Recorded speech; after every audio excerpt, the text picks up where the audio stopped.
السلام علیکم ورحمۃ اللہ وبرکاتہ۔ الحمد للہ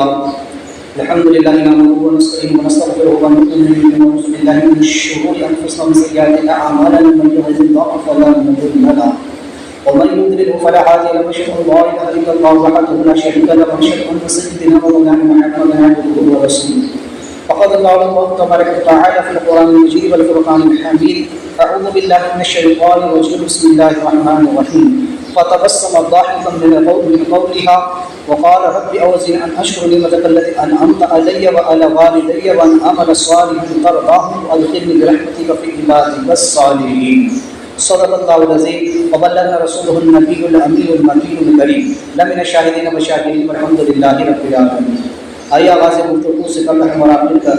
رحمت عالم جسم سرکار محمد مصطفیٰ صلی اللہ علیہ وسلم کی بارگاہ اقدس پناہ میں درود و سلام کرنا پیش کرتے ہیں۔ اللہم صلی علی سیدنا محمد عادل الجود والکرم وآلہ وصحبہ وبارک وسلم۔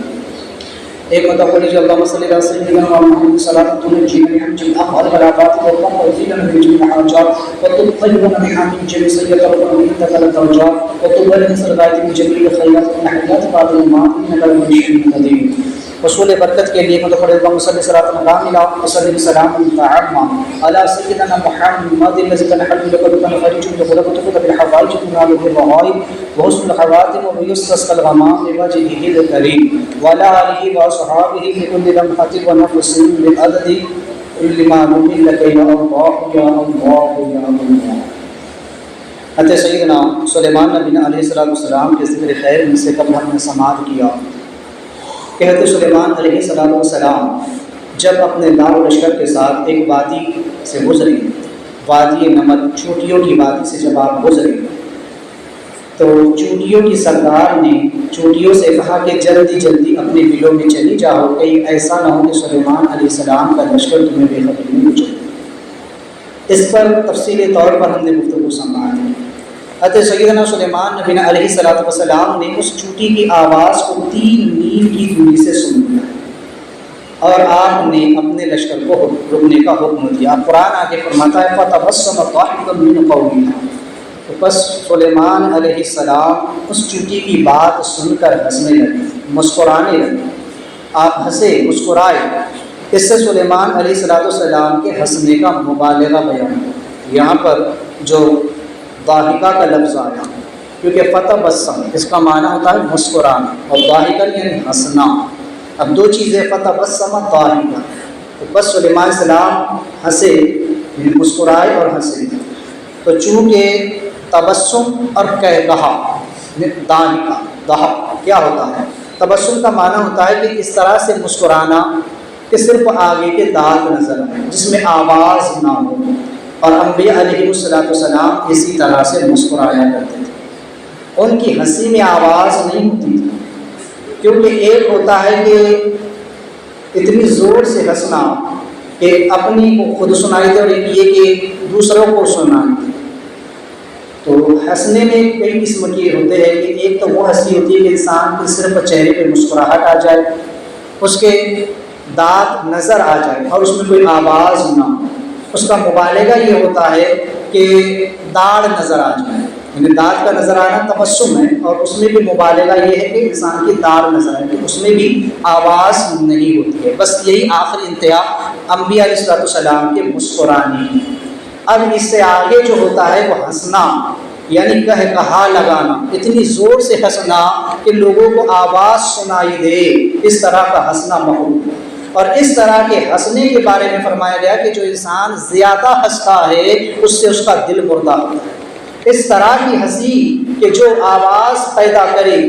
وہ دل کو مردہ کرے، لیکن صرف مسکرانا یہ انبیاء علیہ السلام کی سنت ہے کہ تمام نبیوں کا طریقہ کار رہا، اور کسی نبی نے بھی اتنی آواز سے نہیں ہنسا کہ لوگ ان کی آواز کو سنیں، وہ صرف مسکرایا کرتے تھے۔ اور پھر سرکار صلی اللہ علیہ وسلم کا مسکرانا، میرے آقا علیہ السلام کے مسکرانے کا کمال تو وہ ہے کہ مردہ زندگیوں میں بھی جان پڑ جایا کرتی ہے۔ آقا علیہ السلام کی بارگاہ میں ایک شخص آیا، کہنے لگا کہ یا رسول اللہ مجھے اونٹ چاہیے۔ میرے آقا علیہ السلام نے فرمایا میں تجھے اونٹ کا بچہ دوں گا۔ وہ افسردہ ہو گیا، غمگین ہو گیا کہ میں تو امید لے کر آیا تھا کہ مجھے اونٹ ملے گا، مجھے اونٹ سے کام لینا ہے، بڑے بڑے بوجھ اٹھانے ہیں، لیکن حضور ایک چھوٹا سا اگر بچہ دیں گے تو اس میں میری ضرورت پوری نہیں ہوگی۔ وہ غمگین ہوا، افسردہ ہوا۔ میرے آقا علیہ السلام نے اسے دیکھا، میرے آقا مسکرا دیے اور فرمانے لگے میں تمہیں جو اونٹ دوں گا وہ کسی نہ کسی اونٹ کا بچہ ہی تو ہوگا، یعنی میں بچہ نہیں بلکہ اونٹ ہی دوں گا، لیکن وہ کسی اونٹ کا بچہ ہی تو ہوگا۔ تو وہ شخص بھی ہنس دیا، وہ مسکرانے لگا، ہنسنے لگا۔ اسی طرح آقا علیہ السلام ایک مرتبہ راستے سے گزر رہے بوڑھی عورت کو دیکھا تو پوچھا کہ تم اس طرح کیوں بیٹھی ہوئی ہو؟ کہنے لگے رسول اللہ میں یہ خیال کریں کہ میں جنت میں جاؤں گی یا نہیں۔ میرے آقا علیہ السلام نے فرمایا کوئی بوڑھی جنت میں نہیں جائے گی۔ وہ رونے لگی، میرے آقا علیہ السلام مسکرا دیے، فرمانے لگے کیوں روتی ہو؟ کہنے لگی حضور آپ ہی نے تو فرمایا کوئی بوڑھی جنت میں نہیں جائے گی۔ میرے آقا علیہ السلام نے فرمایا میں نے یہ کب کہا کہ تم جنت میں نہیں جاؤ، تم بھی جنت میں جاؤ گی، لیکن جنت میں جب جاؤ گی تو بوڑھی نہیں رہو گی، یعنی جنت میں سب جوان ہو کر کے جائے گی۔ تو وہ بوڑھی عورت ہنسنے لگی۔ تو میرے آقا علیہ السلام کا تسکین دینے کا انداز، کسی کو جو ہے تو تسلی دینے کا انداز اتنا پیارا ہوتا کہ میرے آقا علیہ السلام جب مسکرا دیتے تو اگلا انسان اپنے غموں کو بھول جاتا، اپنی پریشانیوں کو بھول جاتا۔ سرکار کے مسکرانے ہی میں وہ طاقت اور وہ معجزہ تھا۔ سرکار اعلیٰ فرماتے ہیں کہ جس کی تصویر سے روتے ہوئے ہنس پڑے اس تبسم کی عادت پہ لاکھوں سلام۔ تو میرے آقا کا مسکرانا ایسا، تو مسکرانا انبیاء علیہ السلام کی سنت ہے۔ تو چونکہ حضرت سیدنا سلیمان علیہ السلام بھی یہاں پر اس چوٹی کی بات کو سن کر کے مسکرائے، لیکن یہاں پر فرماتے ہیں کہ آپ کا مسکرانا کس وجہ سے تھا؟ فرمایا کہ یا تو یہ کہ چوٹی کی بات سن کر آپ متعجب ہوئے، آپ کو تعجب ہوا اور آپ مسکرانے لگے چوٹی کی بات سن کر کے، کس طرح سے یہ اپنی قوم کی رہبری کر رہی ہے، کس طرح سے یہ دیگر چوٹیوں کو نصیحت کر رہی ہے، انہیں سمجھا رہی ہے، لہٰذا اس کی اس نصیحانہ بات پر حضرت سلیمان السلام کو ہنسی آئی، آپ مسکرا پڑے۔ اور بعض علماء فرماتے ہیں کہ سلیمان السلام کا بظاہر چوٹی کی کیفیت عجیبیہ کو دیکھ کر مسکرانا تھا، لیکن در حقیقت آپ اپنی حاصل کردہ خوشی پر مسکرا رہے تھے۔ اللہ تعالیٰ نے جو نعمت آپ کو عطا فرمائی، آپ اس نعمت کے شکرانے میں مسکرا رہے تھے کہ مولا کریم تیرا شکر ہے کہ تو نے مجھ کو ایک حقیر یعنی ایک کمزور مخلوق چوٹی کی آواز سننے کی اور اس کو سمجھنے کی توفیق عطا فرمائی۔ ایک چوٹی کی بات کو بھی میں سن سکتا ہوں، اسے سمجھ سکتا ہوں، میرے مولا تو نے یہ نعمت مجھ کو عطا فرمائی۔ تو اس بات پر، اس حاصل شدہ قوت پر حضرت سیدنا سلیمان علیہ السلام مسکرا رہے۔ تو پتہ چلا کہ اللہ تبارک و تعالیٰ جب کسی کو کوئی نعمت عطا کرے تو بندے کو چاہیے کہ خوش ہو کر اس نعمت کو قبول کرے۔ اپنے رب کی طرف سے جب کوئی نعمت ملے، انعام ملے، تو بندے کو چاہیے کہ اس کا شکر بجا لائے، اس پر ناراضگی کا اظہار نہ کرے۔ بعض اوقات بعض لوگ نعمتوں کو زحمت سمجھ بیٹھتے ہیں۔ کسی کی لڑکی پیدا ہوتی ہے، لڑکی تو ویسی بھی نعمت ہوتی ہے، لوگ سمجھتے ہیں کہ کہاں سے لڑکی پیدا ہوگی اور اس پر ناخوشی کا اظہار کرتے ہیں۔ تو یاد رکھیے نعمت جب رب کی طرف سے ملے تو بندے کو خوش ہونا چاہیے۔ بھی رب تعالیٰ کا فرمان ہے کہ کل بفضل اللہ فبذلک فلیفرحوا، کہ محبوب آپ فرما دیجئے کہ مومنوں کو چاہیے کہ وہ اپنے رب کے فضل پر خوشی کا اظہار کریں، اللہ تعالیٰ ان کو جو نعمت دے اس پر خوشی کا اظہار کرے۔ تو چونکہ رب تبارک و تعالیٰ کی طرف سے ملنے والی نعمتوں پر بندوں کو چاہیے کہ وہ خوشی کا اظہار کرے۔ ایک روایت میں ہے کہ سلیمان علیہ السلام جب اپنے لشکر کے ساتھ گزر رہے تو چونٹی نے صرف لشکر کی آواز سنی، لشکر کو دیکھا نہیں تھا، لہٰذا لشکر اس وقت آسمان پر تھا، زمین پر نہیں تھا، اور لہٰذا چونٹی نے اپنے خیال سے یہ سمجھ کر کہ لشکر زمین پر ہے، اس نے اب تمام چونٹیوں کو حکم دیا کہ اپنے بلوں میں چلی جاؤ۔ تو لہٰذا سلیمان علیہ السلام نے 3 میل کی دوری سے اس کی آواز کو سن لیا اور وہیں پر اپنے تخت کو ہوا کو حکم دیا کہ روک دے۔ اور ایک روایت میں الوسید کی روایت میں کہ سلیمان علیہ السلام کے لشکر سے بعض لوگ سواریوں پر تھے، بعض پیدل تھے، تو لہٰذا اور یہ لشکر جو ہے تو زمین کے اوپر چل رہا تھا، لہٰذا اس چونٹی نے یہ خطرہ محسوس کیا کہ کہیں ایسا نہ ہو کہ بے خبری میں ہمارے لشکر کو، ہماری چونٹیوں کو سلیمان علیہ السلام کا لشکر کہیں کچل نہ دے۔ تو اس نے تمام چونٹیوں کو آگاہ کرتے ہوئے کہا کہ کہیں ایسا نہ ہو کہ سلیمان علیہ السلام کا لشکر تمہیں بے خبری میں کچل دے۔ تو لہٰذا سلیمان علیہ السلام کا یہ اس وقت کی بات ہے کہ جب آپ کو ہوا پر تسخیر کا معجزہ عطا نہ ہوا تھا۔ بعض علماء یہ فرماتے ہیں۔ بہرحال جو بھی ہو، لیکن یہاں ایک چیز یہ ہے کہ سلیمان علیہ السلام نے 3 میل کی دوری سے اس چونٹی کی آواز کو سن لیا اور اپنے لشکر کو رکنے کا حکم دیا۔ اب ایک روایت میں آتا ہے کہ سیدنا سلیمان علیہ السلام نے فرمایا کہ اس چونٹی کو میرے یہاں حاضر کیا جائے۔ اب بادشاہ تھے، پوری زمین پر، پوری دنیا پر آپ کی حکومت تھی، جس کو چاہتے اپنے دربار میں طلب فرماتے۔ آپ نے فرمایا کہ اس چونٹی کو میرے پاس لایا جائے۔ وہ جو چونٹیوں کی سردار ہے، جس نے کہا کہ چونٹیوں اپنی اپنی بلوں میں چلی جاؤ، کہیں ایسا نہ ہو کہ سلیمان علیہ السلام کا لشکر تم بے خبری میں کچل دے، فرمایا اس چونٹی کو میرے پاس لایا جائے۔ جب وہ چونٹی سلیمان علیہ السلام کی بارگاہ میں لائی گئی تو سلیمان علیہ السلام نے اس سے سوال کیا۔ آپ نے فرمایا کہ کیا تجھے معلوم نہیں کہ انبیاء علیہ السلام کسی پر ظلم نہیں کرتے، وہ کسی کو ناحق روند کر نہیں نکلتے؟ اس چونٹی نے کہا کہ ہاں، میرا عقیدہ تو یہی کہ بے شک انبیاء علیہ السلام ظلم سے پاک، وہ قصداً کوئی جرم نہیں کرتے، کوئی گناہ نہیں کرتے، وہ گناہوں سے پاک ہوتے ہیں۔ صحباً اگر ان سے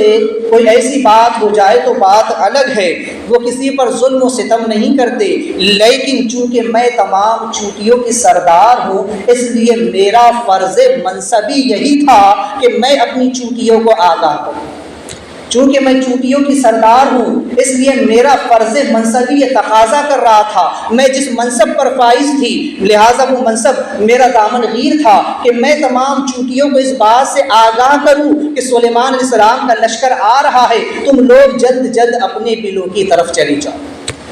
اب یہاں سے چند باتیں سمجھیں کہ ہر انسان کو اپنے فرض منصبی کو سمجھنا چاہیے۔ اللہ تبارک و تعالیٰ نے انسان کو کوئی نہ کوئی منصب عطا فرمایا، کسی کو قوم کا حاکم بنایا تو کسی کو لیڈر بنایا۔ آج کل نیتا لوگ بھی ہیں، لیڈر لوگ ہیں، علماء ہے، یا پھر ہر وہ انسان جو اپنے گھر کا سربراہ ہے، جس کے ماتحت لوگ ہوتے ہیں، اسے چاہیے کہ وہ اپنے فرض منصبی کو بخوبی ادا کرے، لوگوں کو آگاہ کرے، اور علماء الحمدللہ یہ کام کرتے ہی رہتے ہیں۔ وہ قوم کو وقتاً فوقتاً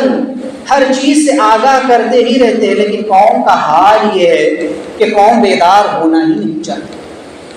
قوم ہوش کے ناخن لینا نہیں چاہتی۔ صدیہ گزر کی تاریخ گواہ ہے، ہر دور میں علماء کرام قوم کی رہبری کرتے چلے، ہر میدان میں ہر اعتبار سے قوم کو بتایا اور سمجھایا جاتا ہے، لیکن قوم ابھی تک اپنے نشے عیش و عشرت سے باہر نہیں، وہ تو ابھی بھی اپنی مستی میں مست ہے، اپنے عیش میں ڈوبے ہوئے۔ علماء کا تو کام ہی یہ کہتے رہے۔ میں کہتا ہوں کون سی مسجد نہیں ہے کہ جہاں منبر رسول سے قرآن و حدیث کی باتیں بیان نہیں، ہر بار نماز کے بارے میں، زکوٰۃ، روزہ کے بارے میں، دیگر اعمال حسنات کے بارے میں بیان ہوتا رہتا ہے، ہر مساجد سے بیان ہوتا ہے، ہر علماء بیان کرتے ہیں، لیکن قوم کتنا پیغام قبول کرتی ہے، قوم عمل کتنا کرتی ہے؟ کچھ عمل رتی بھر بھی ان کے پاس عمل نہیں ہوتا، بس ایک کان سے سن کر دوسرے کان سے نکال دینا ہوتا ہے۔ قوم نے تو بس یہ سمجھ رکھا ہے کہ بس علماء کا کام ہے بولے رہنا، وہ بولتے رہیں گے، ہمیں عمل تو کرنا ہے۔ یاد رکھیے کہ سونے والے کو جگایا جاتا ہے، لیکن جو سونے کا ناٹک کر رہا ہو، سونے کا ڈھول کر رہا ہو، آپ اس کو ساری رات جھنجھوڑتے رہے، وہ اٹھنے والا نہیں، وہ تو جگا ہوا ہے، وہ جاگ رہا ہے، لیکن سونے کا ڈھونگ کر رہا ہے۔ لیکن ایک انسان جو بھر نیند میں اگر آپ اسے بھی جگاؤ گے تو وہ جاگ جائے گا۔ آج مسلم قوم صرف سونے کا ڈھونگ کر رہی ہے۔ کون مسلمان نہیں جانتا کہ نماز کو چھوڑنا کیا گناہ ہے؟ کون مسلمان نہیں جانتا کہ روزہ ترک کرنے سے کیا گناہ ہے؟ کون نہیں جانتا کہ شریعت کے احکام کو پامال کرنے پر کیا نتائج اخذ ہونے والے ہیں؟ کون نہیں جانتا ہے کہ آخرت کا دن آنے والا ہے؟ کون نہیں جانتا ہے کہ اللہ و رسول کے فرامین کیا ہے؟ علماء ہر ہفتے مسائل بیان کرتے رہتے، شریعت کے مسائل سے آگاہ کرتے رہتے۔ قوم سب کچھ جاننے کے باوجود بھی، حرام و حلال کو جاننے کے باوجود بھی، صحیح اور غلط کی پہچان ہونے کے باوجود بھی، حق و باطل کو سمجھنے کے باوجود بھی لوگ غلط راہ کے شکار ہوتے ہیں، لوگ غلط رہنمی پر جاتے ہیں، لوگ پھر بھی حرام کاریاں کرتے ہیں، پھر بھی گناہ کرتے ہیں، گویا وہ بیدار ہونا ہی نہیں چاہتے ہیں، وہ نیند سے اٹھنا ہی نہیں چاہتے ہیں، وہ اس گناہوں کے دلدل سے باہر آنا ہی نہیں چاہتے۔ آج جب ایک ایسا ہی معاملہ ہمارے سامنے آیا، قوم کے کچھ مخلص افراد نے، کچھ کرم فرماؤں نے یہ کہا کہ الیکشن کے بارے میں بھی کچھ کہا جائے کہ الیکشن قریب ہے اور قوم تمام حالات کو دیکھ بھی رہی کہ حالات کیسے اور کس طرح کے، لیکن جو قوم خود اب بیدار نہیں ہونا چاہتی ہے، جو خود اپنا مقدس سنوارنا نہیں چاہتی، ایسی قوم سے کیا کس بات کی امید کی جا سکتی؟ ارے جو لوگ اللہ و رسول کے فرامین کو سن کر کے اس پر عمل کرنے کو تیار نہیں ہے، وہ کب اس معاملے میں ایک جٹ ہونے والے ہیں؟ وہ کب ایک ہو کر کسی ایک نیتا کو، کسی ایک رہبر کو چننے والے ہیں؟ جو اپنے امام کی نہیں سن سکتے، جو ایک امام کے پیچھے جمع نہیں ہو سکتے، جن کا اپنے بھائیوں سے اتحاد نہیں ہو سکتا، جن کے اپنے گھروں میں دراڑیں پڑی ہوئی ہے، جن کے اپنے خاندان میں آپ سے ملاپ نہیں ہے، جو اپنوں سے میل ملاپ نہیں کرتے، وہ کب اس مسئلے پر ایک پلیٹ فارم پر جمع ہونے کے لیے تیار ہے؟ یہ قوم اس لیے میں نے کہا کہ بیدار ہونا نہیں چاہتی، اور رب کائنات بھی پھر اس قوم کی تقدیر کو نہیں بدلتا ہے۔ ڈاکٹر اقبال نے بہت خوب کہا تھا کہ خدا نے آج تک اس قوم کی حالت نہیں بدلی، نہ ہو جس کو خیال خود اپنی حالت کے بدل دے۔ جو قوم خود اپنی حالت بدلنا نہیں چاہتی، جو قوم خود نہیں چاہتی کہ ہم کسی ایسے نیتا کو، آج لوگ پیسے کی لالچ میں ہوتے ہیں، کہاں کتنا پیسہ مل رہا ہے ادھر جا کر کے ہم ووٹ دیں گے، کون سا نیتا کون سا کتنا دے رہا ہے، کون سا جو تو ممبر کتنا پیسہ دے رہا ہے ایک ووٹ کا، ادھر جا کر کے جھکیں گے۔ آگے کے مستقبل کو دیکھنا چاہیے، کون ہمارے لیے کیا کر سکتا ہے، کون ہمارے لیے آگے کے راہ کو ہموار کر سکتا ہے، حالات کیسے سب سمجھ رہے ہیں، ہمیں کسے لانا چاہیے ہر انسان سمجھتا ہے۔ میں کسی پارٹی کا میں کسی یہاں نام نہیں لے رہا ہوں، لیکن ایک ضمن بات میں یہاں کر کے بس گزرنا چاہتا ہوں۔ تو جو قوم بیدار نہیں ہونا چاہتی، لیکن پھر بھی ہمارا فرض منصبی، ہم چند باتیں بس کہہ کر کے گزر جائیں، اب قوم کو خود اس پر سوچنا ہوگا کہ ہمیں آنے والے مستقبل کو اگر سنوارنا ہے تو کیسا لیڈر ہمیں چننا ہے۔ ڈاکٹر اقبال نے بہت خوب کہا تھا، اگرچہ بدھ ہے جماعت کی آستینوں میں، مجھے ہے حکم ازا لا الہ الا اللہ۔ ڈاکٹر اقبال نے بہت خوبصورت بات کہی کہ اگرچہ بدھ ہے جماعت کی آستینوں میں جانتا ہوں کہ یہ قوم بیدار نہیں ہونے والی، ان کی آستینوں میں بدھ ہے، ان کے دل و دماغ میں بدھ بھرے ہوئے ہیں، یہ ابھی بھی پیسے کے لالچی ہے، یہ ابھی بھی پیسے کے بدھ کو پوجنے میں لگے ہوئے ہیں، یہ ابھی بھی زر اور سیم و زر کے جو تو اسی کے پابند بنے ہوئے ہیں اور اسی کے لالچی ہے۔ اگرچہ بدھ انہوں نے اپنی آستینوں میں پال رکھے ہیں، لیکن مجھے ہے حکم ازا، یا ازا سے مراد دعوت دینا ہے، بلانا ہے لا الہ الا اللہ۔ مجھے تو میرا کام ہے کہ لوگوں کو نیکی کی طرف، لا الہ ایک دعوت کی طرف، حق کی طرف، صحیح بات کی طرف دعوت دینا۔ تو علماء اپنے فرض منصبی کو ادا کر دیتے، وہ اپنا کام بخوبی انجام دیتے، قوم کو بتا کر گزر جاتے۔ قوم اگر خود بیدار نہیں ہونا چاہتی تو وہ اپنا مستقبل خود سوچے۔ تو بہرحال اس چوٹی نے یہی کہا تھا کہ اے سلیمان علیہ السلام، میں قوم کی سردار ہوں اور میرا فرض منصبی تھا کہ میں اپنی چوٹیوں کو آگاہ کرتی، لہٰذا میں نے اس پر عمل کیا۔ سلیمان علیہ السلام نے فرمایا، کیا تجھے یہ معلوم نہ تھا کہ میرا لشکر آسمان پر تھا، پھر تجھے روندے جانے کا خطرہ کیوں ہوا؟ اس وقت تو میرا لشکر آسمان میں تھا، اس وقت ہوا مجھ کو لے کر کے اڑ رہی تھی، تو زمین پر تھی، پھر تجھے روندے جانے کا سوال ہی پیدا نہیں تھا، تجھے یہ خیال کیوں گزرا؟ اس چوٹی نے بڑی خوبصورت بات کی، کہنے لگی کہ بے شک اس وقت آپ کا لشکر اگرچہ ہوا میں تھا اور آپ ہوا سے گزر رہے تھے ہو کر کے، مجھے روندے جانے کا کوئی خیال بظاہر نہ تھا، لیکن یہاں میری مراد وہ نہیں تھی کہ آپ ہمیں روند کر کے نکل جائیں گے، بلکہ میں نے چوٹیوں کو اس لیے آگاہ کیا تاکہ کہیں ایسا نہ ہو کہ میری چوٹیاں تمہارے لشکر اور تمہارے لشکر کی شان و شوکت کو دیکھ کر ذکر الہی سے غافل ہو جائے، کہیں ایسا نہ ہو کہ وہ تمہیں دیکھنے میں مگن ہو جائے اور اپنے ذکر کو بھول بیٹھے، اپنے کام کو بھول بیٹھے۔ اس لیے میں نے یہ کہا، اس لیے کہ باطن میں انسان کا ذکر الہی سے غافل ہو جانا یہ اس کے باطنی طور پر برباد ہونے کے اور روندے جانے کی علامت ہے۔ تو چونکہ انسان کا ذکر الہی کو ترک کر دینا، یہ چوٹی میں بڑی خوبصورت بات ہے کہ صرف روندنے کا مطلب یہ نہیں ہے کہ کسی کو کچل کر کے، کسی کے جسم کو کچل کر کے نکل جائے۔ میں نے اس سے قبل بھی کہا تھا، آج کل لوگوں کی عزت کو روند کر کے نکل جاتے ہیں۔ یہ ضروری نہیں ہے کہ آپ کسی کو اپنے پیروں سے کچل کر کے نکل جائے، یہ ضروری نہیں ہے کہ آپ کسی کو اپنے ہاتھوں سے مار کر کے آگے نکل جائے۔ اب تو وہ دور ہے کہ لوگ تانا زنی کے ذریعے سے، نگاہ تیر کے ذریعے سے لوگوں کی عزت کو پامال کرتے ہوئے نکل جاتے ہیں۔ چھوٹے اپنے بڑوں کی عزت کو پامال کرتے ہوئے نکل جاتے ہیں، لہٰذا کسی کی عزت کو تار تار کر کے نکل جانا، کسی کو اپنے جملوں سے گھائل کر کے نکل جانا، کسی کی عزت کو اس طرح سے روند کر کے نکل جانا، یہ بھی کوئی کم بات نہیں، یہ بھی وہی ہے کہ کسی کو کچل کر کے نکل جانا۔ اور پھر یہ کہ انسان کا ذکر الہی سے غافل ہونا، جب انسان اپنے سے کسی بڑے کو دیکھتا ہے تو اس کے اندر حسد پیدا ہونا، یہی وہ چونٹی کہنا چاہتے کہ سلیمان السلام اگر میری چونٹیاں اس وقت آپ کے لشکر کو دیکھ لیتی تو ان کے دل میں حسد پیدا ہوتا اور وہ یہ خیال کرتی کہ سلیمان السلام کا تو لشکر آسمان سے گزر رہا ہے شان و شوکت کے ساتھ، تو لہٰذا وہ ذکر الہی سے غافل ہو۔ انسان کو یہ چاہیے کہ وہ کبھی اپنے سے اوپر والے کو نہ دیکھے کہ اللہ نے اس کو کتنی دولت دی ہے، اللہ نے اس کو کتنا نوازا ہے، اللہ نے اس کو کتنا مال و زر اور عزت مقام و مرتبہ عطا فرمایا۔ انسان اگر دیکھے تو اپنے سے نیچے والے کو دیکھے، کیونکہ جب اپنے سے اوپر والے کو دیکھے گا تو اس کے اندر لامحالہ حسد پیدا ہوگا اور وہ حسد کا شکار ہوگا، رب کی عطا کردہ نعمت پر اس انسان کو گویا ایک طرح سے اعتراض ہوگا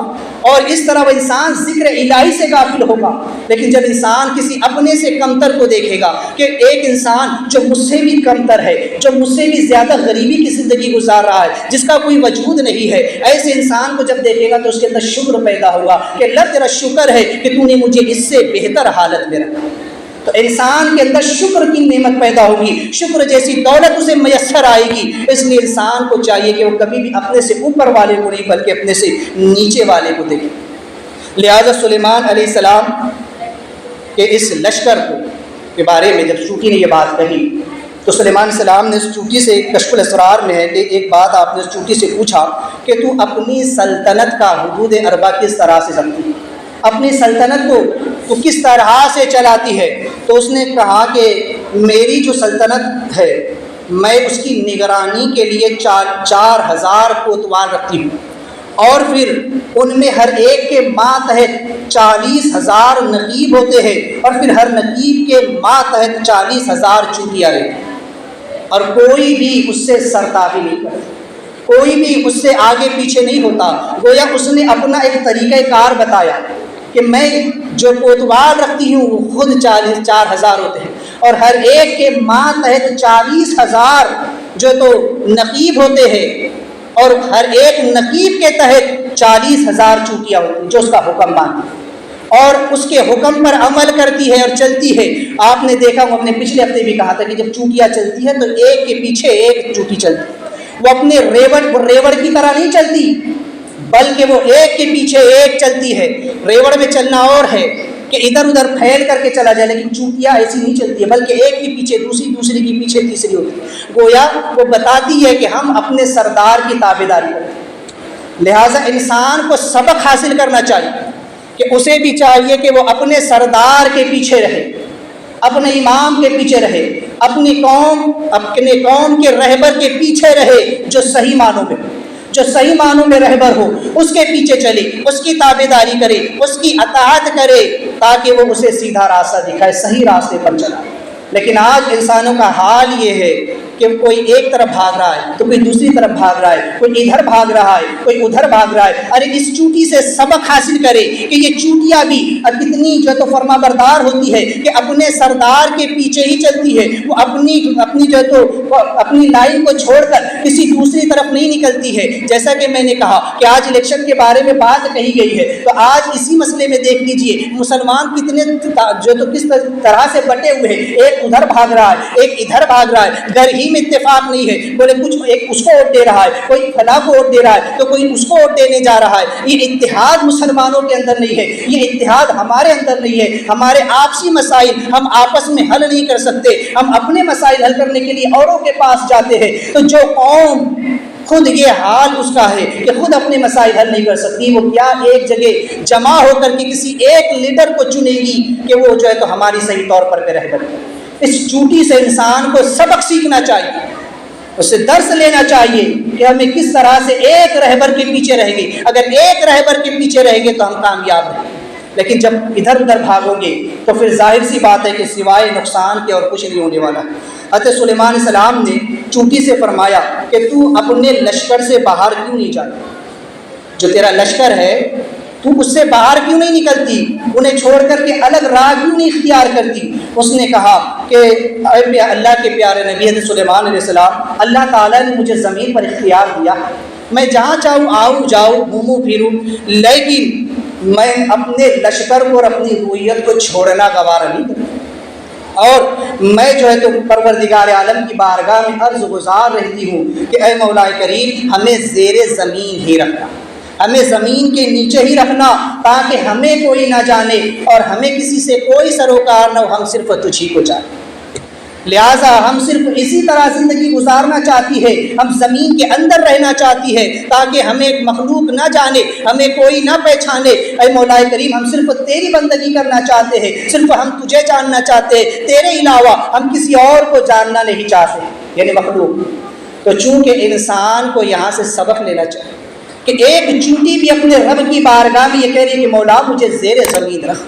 مجھے زمین کے اندر رکھ، وہ زمین کے نیچے رہنا چاہتی ہے تاکہ اپنے رب کی فرما بردار بن کر کے رہے، اپنے رب کی اطاعت گزار بن کر کے رہے، تاکہ وہ رب تبارک و تعالیٰ کے احکام سے غافل نہ ہو، وہ مخلوق میں مشغول ہو کر اپنے رب کے ذکر سے غافل نہ ہو۔ لیکن آج انسان کا حال یہ ہے، چند نعمتیں مل جاتی ہے تو اس کے پاؤں زمین پر نہیں ٹھہرتے، یہ آسمانوں میں ہواؤں سے باتیں کرنے لگتا ہے۔ چند نعمتیں کیا آ جاتی ہے، انسان آسمانوں میں اڑنے لگتا ہے، اپنی اوقات کو بھول جاتا ہے، اپنے رب کو بھول جاتا ہے، جس رب نے نعمتی عطا فرمائی ہے اس رب سے غافل ہو جاتا ہے، اس کے ذکر کو چھوڑ بیٹھتا ہے، اور غرور، انا اور تکبر اس کے اندر جنم لے لیتے ہیں۔ پھر یہ کہتا ہے میں سب سے بہتر ہوں، مجھ سے بڑھ کر کوئی نہیں ہے، گویا کہ میں سب سے اعلیٰ ہوں، میں سب سے افضل ہوں، میں سب سے بہتر ہوں۔ ایک چوٹی سے سبق حاصل کرو کہ وہ اللہ کی ایک کمزور مخلوق ہے، لیکن اس کے باوجود بھی وہ زمین کے اندر رہنا چاہتی ہے تاکہ اپنے رب کی فرما بردار بن کر کے رہے، اپنے رب کی اطاعت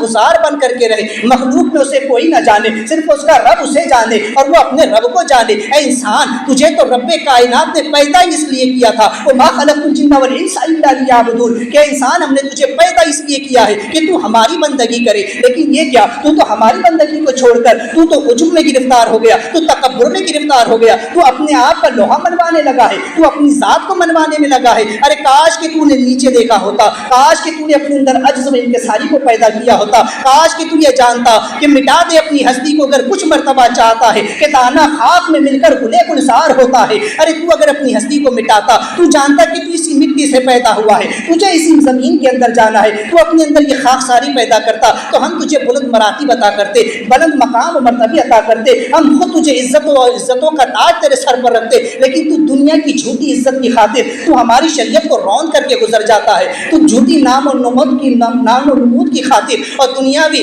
نام و نمود کی خاطر تو جو ہے تو ہمارے احکام سے روگردانی کرتا ہے، ہماری عبادت کو چھوڑ کر کے تو دنیا کے عیش میں مبتلا ہوتا ہے، تو دنیا داروں کے تلوے چاٹتا ہے، اس کے پیچھے بھاگتا ہے۔ کاش تو ہمارا فرما بردار بنا ہوتا، تو ہماری بارگاہ میں آ کر کے جھکتا، تو انسان تو دیکھتا ہم تجھے سرداری عطا کرتے، ہم تجھے قوم کا حاکم بناتے، ہم تجھے سب کچھ عطا کرتے، اسی لیے تو فرمایا کہ تم ہی سربلند رہو گے، تم ہی کامیاب و کامرا رہو گے، شرط ہے کہ تم مومن کامل ہو جاؤ۔ لیکن انسان ہے کہ وہ خود نہیں سمجھتے، ایک چوٹی سے سبق حاصل کر، وہ دنیا کی نام و نمود نہیں چاہتی، وہ شہرت نہیں چاہتی ہے کہ میں لوگوں میں جانی جاؤں پہچانی جاؤں، وہ تو یہ چاہتی ہے کہ میں زمین کے نیچے رہ کر اپنے رب کی فرما بردار ہوں۔ انسان تو زمین کے اوپر رہ کر بھی اپنے رب کا تابعدار نہ بنا، اپنے رب کا فرما بردار نہ بنا، تو چاہتا ہے کہ لوگ تجھے واہ واہ کرے، لوگ تیرے پیچھے دوڑے، لوگ تیرے نام کا ڈھنڈورا پیٹے، تو اپنے آپ کو منوانے کی خاطر اپنے رب سے دور ہو بیٹھا۔ تو غرض کی ایک چوٹی سے انسان کو یہ سبق حاصل کرنا چاہیے۔ حضرت سیدنا سلیمان علیہ السلام نے اپنے رب کی بارگاہ میں عرض کی کہ قال رب اوزعنی ان اشکر نعمتک التی، آپ نے فرمایا کہ اے میرے رب مجھے توفیق عطا فرما کہ میں تیری نعمتوں کا شکر بجا لاؤں۔ اللہ تعالیٰ کی بارگاہ میں سلیمان السلام کہہ رہے کہ مولا تو نے جو نعمتیں مجھ کو عطا فرمائی ہے، تو نے جو کرم فرمایا ہے، اے مولا مجھے تو یہ توفیق عطا فرما کہ میں ان نعمتوں پر تیرا شکر بجا لاؤں۔ اس لیے کہ فرماتے کہ اے پروردگار مجھے توفیق دے کہ میں جمع کروں تیری نعمت کو اور اسے ایسا مضبوط کر لوں کہ وہ مجھ سے دور نہ ہو، یہاں تک کہ میں تیرے شکر کو نہ بھولوں۔ لہٰذا گویا کہ سلیمان علیہ السلام نے رب کی بارگاہ میں یہ دعا فرمائی کہ مولا میں چاہتا ہوں تیری نعمتوں کو جمع کروں، میں اس کا شکر بجا لاؤں، کیونکہ شکر کرنے سے نعمتیں بڑھتی ہیں۔ انسان جب رب کا شکر کرتا ہے تو اللہ اسے اور عطا فرماتا ہے، اور جب انسان کفرانی نعمت کرتا ہے رب کی نعمتوں کا شکر ادا نہیں کرتا تو پھر رب تبارک و تعالیٰ اس کی نعمتوں کو گھٹا دیتا ہے۔ حدیث پاک میں ہے کہ نعمت ایک وحشی جانور کی طرح ہے، اسے شکر کے قید خانے میں، شکر کے پنجرے میں قید کر کے رکھو ورنہ یہ بھاگ جائے۔ نعمت ایک وحشی جانور کی طرح ہے فرمایا، جس طرح سے پالتو جانور نہیں فرمایا کیونکہ وہ تو پلا ہوا ہوتا، ایک ایسا جانور جو پلتا نہیں بلکہ جسے آپ پکڑ کے لائے فوراً بھاگ جائے۔ فرمایا نعمت کی مثال ایسی ہے، وہ ٹھہرتی نہیں ہے۔ اللہ انسان کو نعمت عطا کرتا ہے، لیکن اگر انسان اس نعمت کا شکر ادا کرے تو وہ نعمت اس کے پاس ٹک کر کے رہتی ہے، وہ نعمت اس کے پاس رہتی ہے۔ لیکن جب انسان اس نعمت کا شکر بجا نہیں لاتا تو پھر اللہ تعالیٰ کفرانی نعمت کرنے والوں کو ان سے نعمتوں کو چھین لیتا ہے، ان سے اپنی نعمتیں واپس لے لیتا ہے۔ تو لہٰذا چاہیے کہ رب تبارک و تعالیٰ جب انسان کو نعمت دے تو اس کا شکر بجا لائے۔ آپ فرماتے وہ اعلیٰ والدیہ انعمت علیہ، کہ اللہ وہ نعمت جو انہیں مجھ پر عطا فرمائی، یعنی علم عطا فرمایا، نبوت عطا فرمائی، ملک عطا فرمایا، پرندوں کی بولیاں عطا فرمائی، ایسا تخت و تاج مجھ کو عطا فرمایا، ہواؤں پر تسخیر عطا فرمائی۔ اے مولا یہ جو کچھ نعمتیں تو نے مجھ کو عطا فرمائی، اس کے علاوہ جو کچھ تو نے میرے مولا عطا فرمایا، ان تمام تر نعمتوں پر میں تیرا شکر گزار بندہ بنوں۔ اور ساتھ ہی فرمایا وہ اعلیٰ والدیہ، اور وہ نعمت کہ جو تو نے میرے والدین پر فرمائی، وہ نعمت جو تو نے والدین کی شکل میں مجھ کو عطا فرمائی، اس طرح کہ میرے والد کو تو نے نبی بنایا، ان کے ہاتھ میں لوہے کو نرم فرمایا، ان کے لیے جو ہے تو پہاڑوں کو مسخر فرمایا کہ وہ ان کے ساتھ تسبیح پڑھتے، پرندے ان کے ساتھ تسبیح پڑھتے۔ اے مولا کریم تو نے میرے والد پر بھی کرم فرمایا، میرے والد جیسی نعمت مجھ کو عطا فرمائی، مجھ کو ایسی والدہ عطا فرمائی جو خود اپنے وقت کی ولیہ کاملہ ہے، ایسی نیک بیوی اور پاک صفت خاتون ہے کہ جو خود سلیمان السلام کو وصیت کرتی ہے کہ بیٹا سلیمان رات میں زیادہ نہ سویا کر، اس لیے کہ زیادہ سونا کل قیامت کے دن تنگ دستی کا سبب بنے گا۔ لہٰذا ایسی ماں کہ جو اپنی اولاد کو ایسی نصیحت کرے تو وہ آپ اپنے رب کی بارگاہ میں اپنے والدین کے لیے بھی شکر ادا کر رہے ہیں کہ مولا تیرا شکر ہے کہ ایسے والدین تو نے عطا فرمائے۔ علماء فرماتے ہیں کہ اسی طرح انسان کو چاہیے کہ وہ اپنے والدین کی نعمت پر بھی رب کا شکر ادا کرے، اپنے والدین کے لیے غائبانہ طور پر ان کے لیے دعا کرے تو اللہ تبارک و تعالیٰ اس کی عمر میں برکتیں عطا فرماتا ہے، اس کی نعمتوں میں اضافہ عطا فرماتا ہے اور رزق میں بھی برکتیں عطا فرماتا ہے۔ آج کل لوگ والدین کے ساتھ کیا کچھ سلوک نہیں کرتے، لوگ سب دیکھتے ہیں، کسی میں زیادہ تفصیل کرنے کی کوئی ضرورت نہیں ہے، سماج اور حالات سب کے سامنے ہے،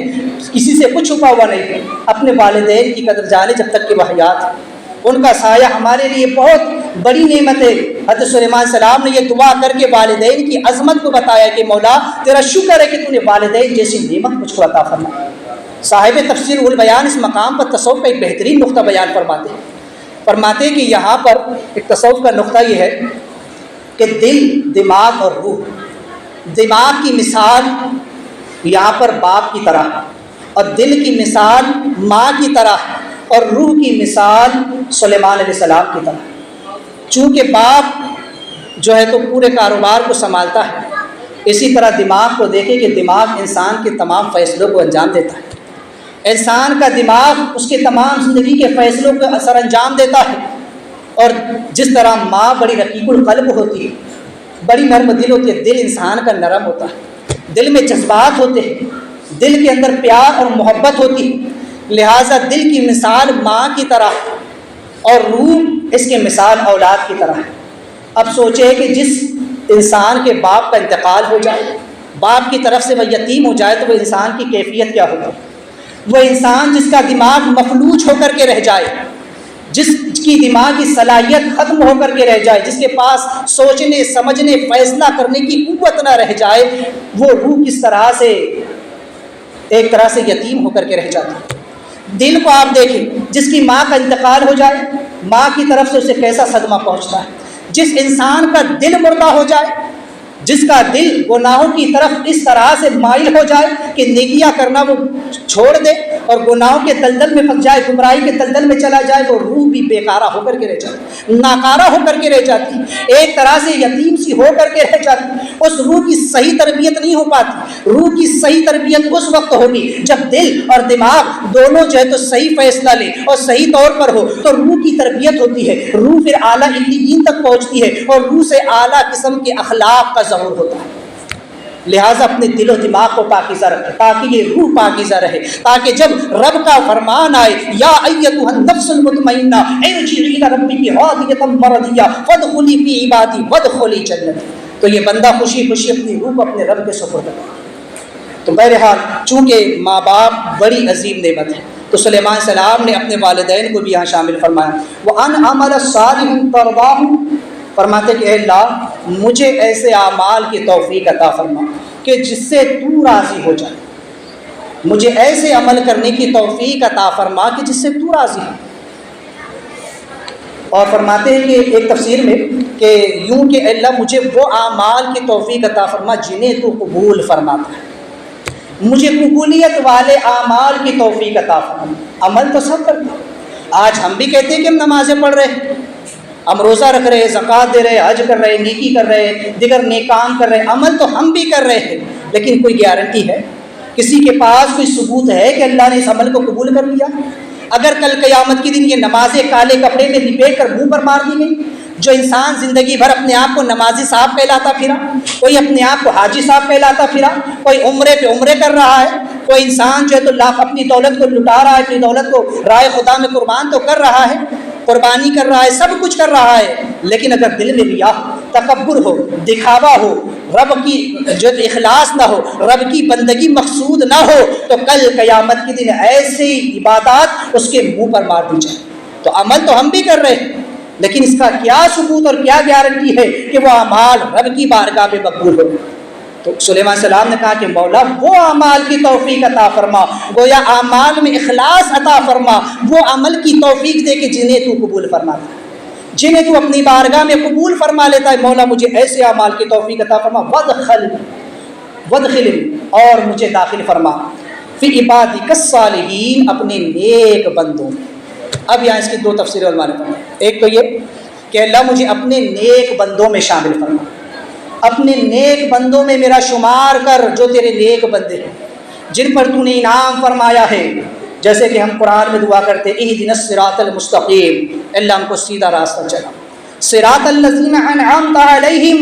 راستہ ان کا جن پر تو نے انعام فرمایا۔ کن پر انعام ہوا؟ تو اللہ نے خود جواب دیا، وَأَنَمَ اللَّهُ مِنَ النَّبِيِّينَ وَالصِّدِّقِينَ وَالشُّهَدَاءِ وَالصَّالِحِينَ وَأَحْسَنُ أُولَٰئِكَ رَفِيقًا،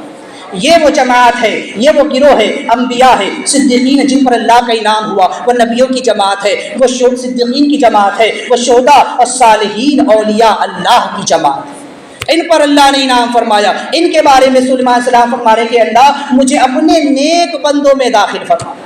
اپنے نیک بندوں کے ساتھ میرا حشر و نشر فرما، دنیا میں بھی اپنے پیارے بندوں کا، اپنے اولیاء کا مجھے ساتھ عطا فرما، اور آخرت میں بھی مجھے ان کا ساتھ عطا فرما۔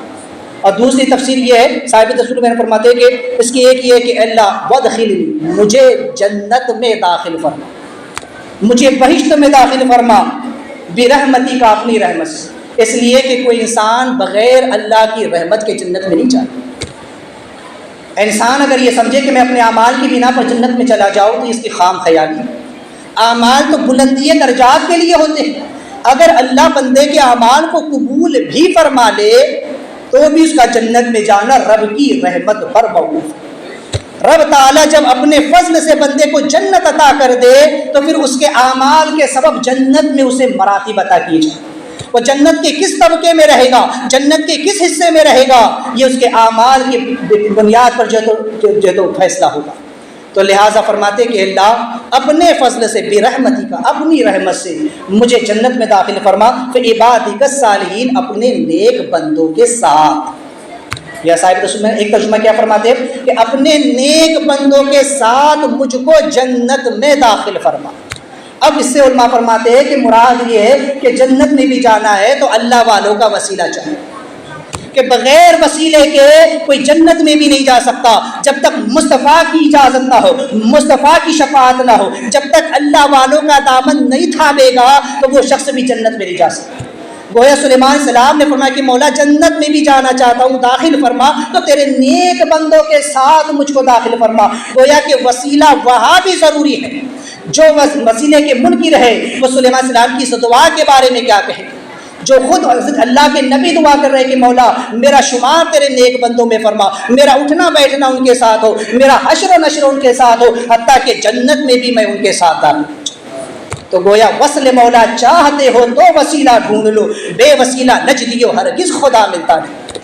تو یہ اللہ کے نبی ہمیں تعلیم دے رہے ہیں، یہ ان کی دعا سے ایک پیغام اور سبق ملتا ہے کہ اللہ کے نیک بندوں کی صحبت اختیار کرو، کیونکہ جو نیک بندوں کی صحبت اختیار کرتا ہے اگر اعمال میں کمی بھی رہ جائے تو اللہ تعالیٰ اس صحبت کی برکت سے ان نیک بندوں کے ساتھ اس کا حشر و نشر فرما دے، اور جب اللہ والوں کے ساتھ حشر و نشر ہوگا اور تو ان کے ساتھ جنت میں بھی داخلہ ہو جائے گا۔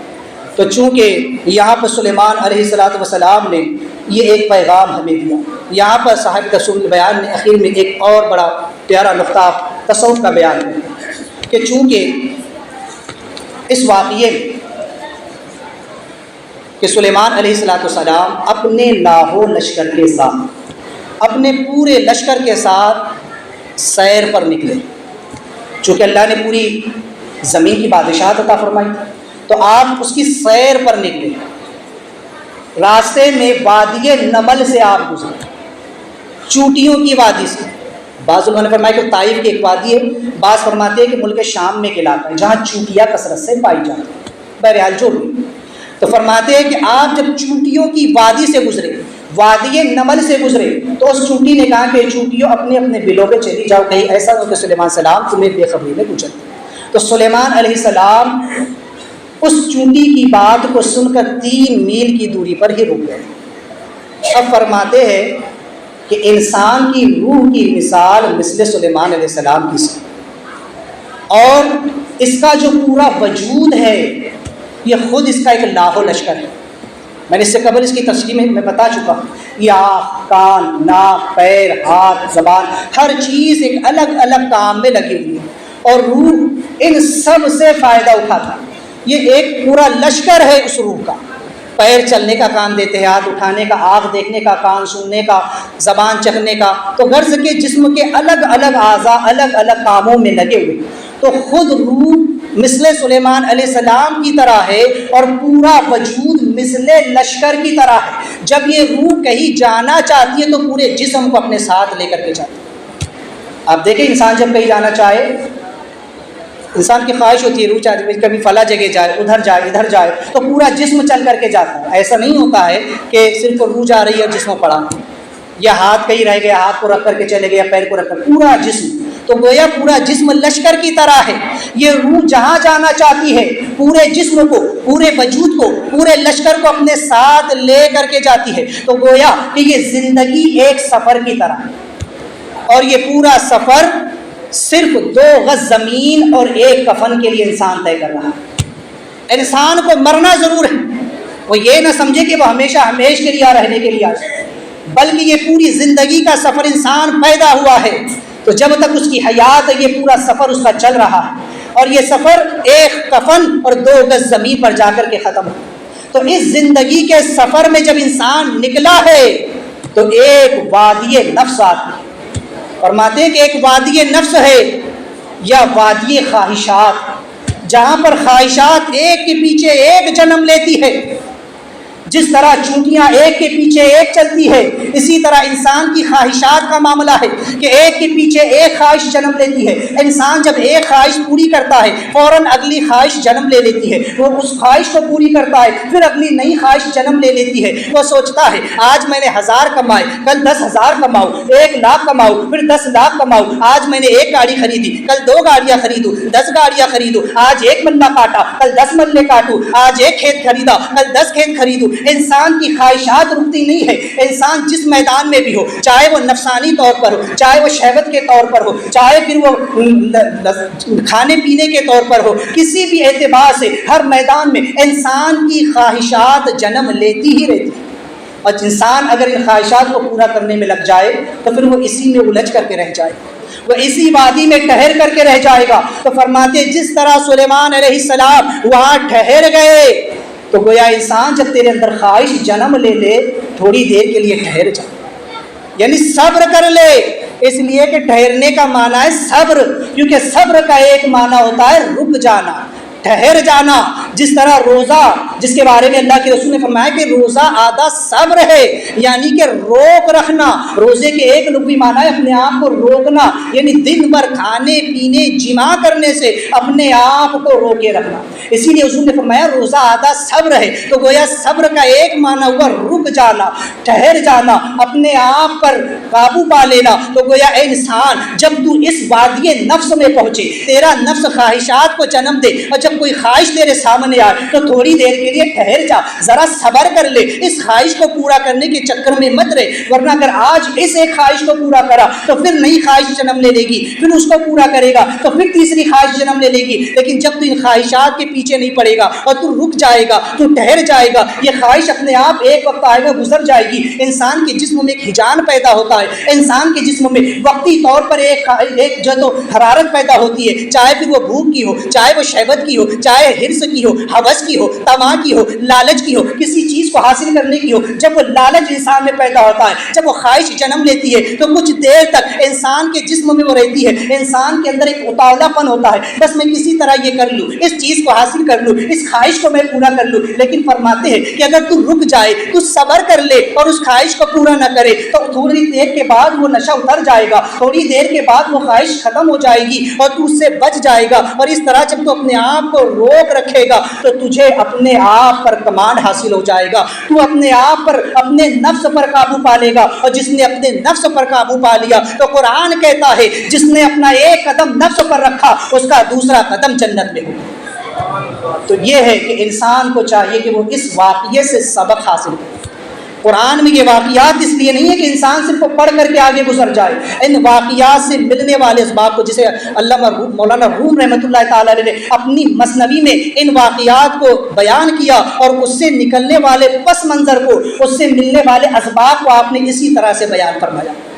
تو ان چیزوں کو پڑھو، مثنوی شریف کو پڑھ کر کے دیکھو، قرآنی واقعات سے جو اسباق ملتے ہیں اور جو تصوف کے نکات ملتے ہیں وہ یہاں سے ملتے ہیں بزرگوں کی کتابوں سے۔ تو لہٰذا ان واقعات کو بیان کرنے کا مقصد یہی ہے کہ انسان جو ہے تو اپنی زندگی میں غور کرے اور دیکھے کہ انبیاء علیہ السلام کی زندگی کس طرح سے گزری، اور جنہوں نے ان کی پابندی کی، جنہوں نے کی تابعداری کی، اللہ نے کیسے انعام عطا فرمایا، اور جو لوگ نعمتوں کی قدر کرتے ہیں، نعمتوں کا شکر بجا لاتے ہیں، اللہ تبارک و تعالیٰ پھر انہیں اور زیادہ عطا فرماتا ہے، اور جو کفران نعمت کرتے ہیں اللہ ان کی نعمتوں کو چھین لیتا ہے۔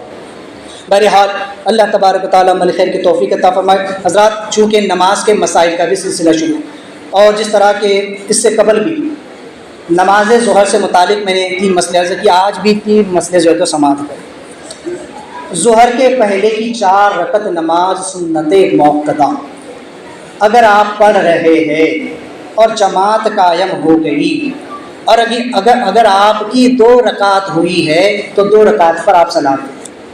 یعنی اگر دوسری رکعت سے پہلے جماعت قائم ہو گئی اور آپ دوسری رکعت میں بھی ہے تو آپ دوسری رکعت کا سلام پھیر دیں اور جماعت میں شریک ہو جائیں، اور جب جماعت سے فارغ ہو تو اس کے بعد کی 2 رکعت سنت پڑھنے کے بعد پھر اثر نو اس سنت موقدہ کو، جو پہلی 4 آپ نے چھوڑی ہے، اس کو پھر آپ دوبارہ پڑھیں۔ یہ فرض کی اہمیت کو بتانے کے لیے مقصود ہے نا۔ بعض لوگ کیا کرتے ہیں، دیکھتے ہیں کہ ہاں 1 منٹ باقی بھی ہو جائے گی، وہ گمان کرتے ہیں کہ ہاں بھی 1 رکعت چھوٹی بھی تو کیا وہ مل تو جائے گی۔ رکعت کی اہمیت کو سمجھیں کہ سنت موقدہ اس کی اہمیت اپنی جگہ ہے، لیکن فرض کی اہمیت اپنی جگہ ہے۔ فرض میں جب امام تکبیر اولیٰ کہتا ہے، جو تکبیر اولیٰ کے ساتھ شریک ہوتا ہے اس کی فضیلت کچھ اور ہے، اس فضیلت کو حاصل کرنے کی کوشش کریں۔ اس لیے کہا گیا کہ اگر جماعت قائم ہو رہی ہو تو اس سنت موقدہ کو آپ 2 پر سلام پھیر دیں اور پہلے جماعت میں شریک ہو جائیں، نہ جانے وہ پہلی رکعت کا پہلا سجدہ اللہ کیا مقبول ہو جائے اور آپ سے وہی چھوٹ گئے۔ تو لہٰذا جماعت کی اہمیت کو بتانے کے لیے یہ بتایا گیا، یہ مسئلہ ہے کہ چونکہ اگر آپ 2 رکعت پڑھ رہے ہیں، 2 رکعت ابھی آپ کی ہوئی ہے اور جماعت قائم ہو گئی تو پہلے آپ 2 پر سلام پھیر دیں اور جماعت میں شریک ہو جائے۔ پھر جب آپ نماز سے فارغ ہو جائے فرض سے تو 2 رکعت سنت بعد کی پڑھے، اس کے بعد پھر جو ہے تو 4 رکعت آپ اس کے بعد پڑھے۔ ظہر کی نماز کے فرض سے پہلے جو رکعت، یعنی جو 4 رکعت سنت موقدہ ہے، اسے 1 سلام سے پڑھنے کا حکم ہے۔ 2 کر کے آپ نہیں پڑھیں، ایسا نہیں کہ آپ نے 2 رکعت پڑھ لی، اس پہ سلام پھیر دیا، پھر 2 رکعت پڑھ کے سلام پھیرا، ایسی 4 نہیں۔ تو بلکہ ایک سلام کے ساتھ 4 رکعت آپ کو پڑھنا ہوگی۔ اور جب اس کے قاعدے میں آپ بیٹھیں گے 2 رکعت کے بعد سنت موقعہ کے، تو اس میں آپ کو صرف التحیات یعنی تشہد پڑھ کر کے کھڑے ہو جانا۔ اگر بھولے سے آپ نے اللہم صلی علی محمد یا اللہم صلی علی سیدنا تک پڑھ دیا تو آپ پر سجدہ سہو واجب ہو جائے، سمجھ رہے؟ یا اتنی دیر اگر آپ خاموش بھی بیٹھے رہے، جتنی دیر میں یہ پڑھ سکتے ہیں اتنی دیر اگر آپ خاموش بھی بیٹھے رہے تب بھی سجدہ سہو واجب ہو جائے گا، اس لیے کہ در فرض میں تاخیر، اس لیے کہ واجب یہ تھا کہ آپ فوراً تشہد پڑھ کر فرض یعنی کہ اس تیسری رکعت کے لیے کھڑے ہو جائیں، لیکن آپ سے اس فرض میں تاخیر ہوئی، اس لیے جو ہے تو آپ پر سجدہ سہو لازم آئے گا۔ لہٰذا ظہر کی نماز جو ہے تو اس کی 4 رکعت کی بڑی اہمیت ہے، ان مسائل کو ذہن میں رکھیں۔ دوران گفتگو کوئی غلطی ہوئی ہو توبہ کرتا ہوں، استغفر اللہ ربی من کل ذنب و اتوب الیہ، لا الہ الا اللہ محمد رسول اللہ۔